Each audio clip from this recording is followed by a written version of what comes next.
लगता है कि इसके पीछे उनकी सियासी मजबूरी है। ये सियासी मजबूरी के तहत वैसे भी जो है उनको ख़ताब मिला हुआ है 20वीं के योगी का, तो जाहिर सी बात है कि वो उसी अंदाज में बोलेंगे जो उनके योगी का है या उनके मोदी जी का है। तो मोदी जी भी तो हमेशा कब्रिस्तान और शमशान किया, तो देखिए क्या हाल हो गया आपको कोरोना इसमें। लोग इस्लाम का यही सबक है, कुरान का यही सबक है कि जितने भी इंसान हैं सब आदम की औलाद हैं और इस हैसियत से सब भाई भाई हैं। और आतंकवाद तो बहुत दूर की बात है, ये तो कहता है कि अगर तुम्हारे साथ कोई बुरा सलूक करे तो तुम उसके साथ अच्छा सलूक करो।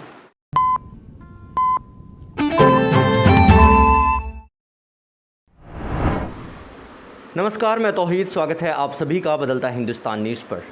मैं मौजूद हूँ मधुबनी ज़िला के 20वीं विधानसभा क्षेत्र में और मेरे साथ बात करने के लिए मौजूद हैं औसाफ लड्डन साहब। मैं आपको बता दूं, औसाफ लड्डन साहब जो कि 20वीं विधानसभा से प्रत्याशी रह चुके हैं बिहार विधानसभा चुनाव में। सर, स्वागत है आपका हमारे चैनल बदलता हिंदुस्तान। बहुत बहुत शुक्रिया।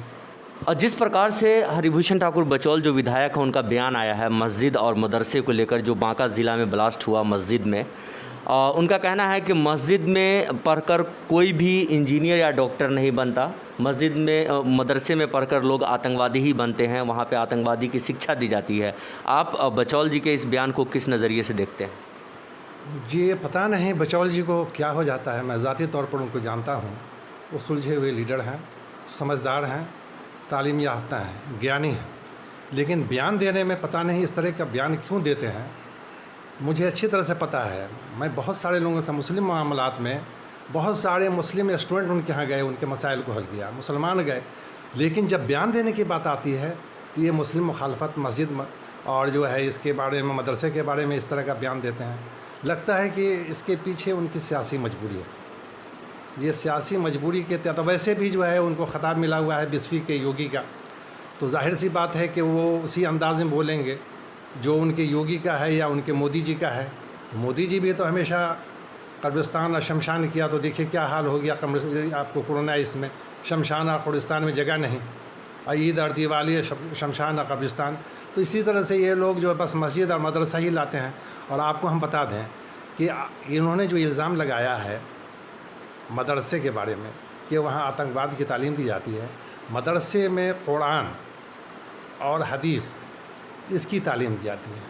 और कुरान क्या है, कुरान क्या तालीम देता है, हमारा इस्लाम क्या तालीम देता है? इस्लाम सलामती का मज़हब है और जहाँ सलामती है, जहाँ अमन है, मोमिन अमन से है। तो इस तरह की बात वहाँ तो ये है कि हम सारे लोग, इस्लाम का यही सबक है, कुरान का यही सबक है कि जितने भी इंसान हैं सब आदम की औलाद हैं और इस हैसियत से सब भाई भाई हैं। और आतंकवाद तो बहुत दूर की बात है, ये तो कहता है कि अगर तुम्हारे साथ कोई बुरा सलूक करे तो तुम उसके साथ अच्छा सलूक करो। तुम्हारे साथ अगर कोई कड़वी बोली बोले तो तुम मीठी बोली बोलो।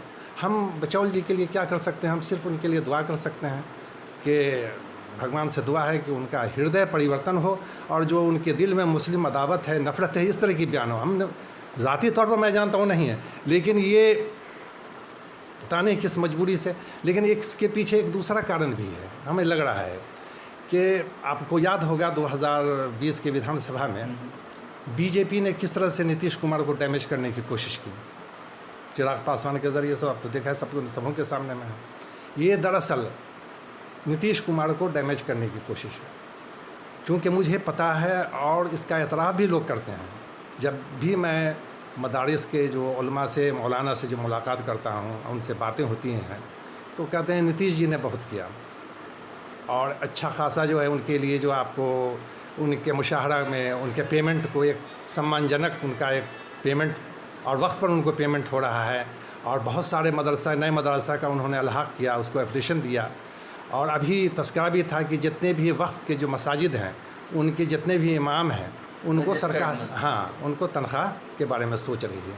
तो इस वक्त ये बयान आना, ये मुसलमानों को नीतीश कुमार से दूर करने की कोशिश है, ऐसा लग रहा है मुझे। एक और चीज़ है, जिस तरीके से बचौल जी का ये बयान आया है, जो 20वीं विधानसभा के मुसलमान हैं या जो बिहार के मुसलमान हैं, उन मुसलमानों को बचौल जी के इस बयान पर क्या रिएक्शन देना चाहिए, किस प्रकार से रहना? देखिए, इस पर कोई रिएक्शन नहीं है। सवाल यह है कि कहा गया है कि एक मशहूर चीनी मुफक्किर का कौल है, उनका कौल है कि आप तारीकी के ख़िलाफ़ एहतजाज नहीं कीजिए, एक छोटा चिराग रोशन कर दीजिए, तारीकी खुद ब खुद ख़त्म हो जाएगी।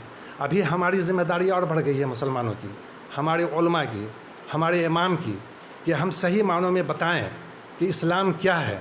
हम उनकी तनकीद का जवाब नहीं दें, अमली तौर पर हम उसमें लग जाएं कि नहीं भाई एक्चुअल इस्लाम ये है, इस्लाम सलामती का मज़हब है, इस्लाम अमन सिखाता है, इस्लाम आतंकवाद का दर्स नहीं देता है, इस्लाम तो किसी का खून भी नहीं बहाना चाहता है। हम उसकी नफ़रत के जवाब में हम मोहब्बत से जवाब देंगे, हम उनकी कड़वी बोली के जवाब में हम मीठी बोली से उनको जवाब देंगे, हम उनके लिए दुआ करेंगे, हम भगवान से उनसे प्रार्थना करेंगे कि उनके इससे जो मुस्लिम अदावत और जो उनके जहन में जो भरा हुआ है वो उसको निकाल दे भगवान। वोट बैंक है, देखिए इससे क्या होती है। आज आप क्यों सवाल कर रहे हैं? आज ये बयान नहीं होता तो ये मीडिया में नहीं आते, ये सिर्फ न्यूज़ में बने रहने के लिए इस तरह का विवादित बयान दे करके वो न्यूज़ में आ जाते हैं। तो ये थे जनाब औसाफ लड्डन साहब, समाजवादी जनता दल डेमोक्रेटिक के बिहार प्रदेश अध्यक्ष। फ़िलहाल के लिए बस इतना ही। तमाम अपडेटेड खबरों के लिए देखते रहें बदलता हिंदुस्तान।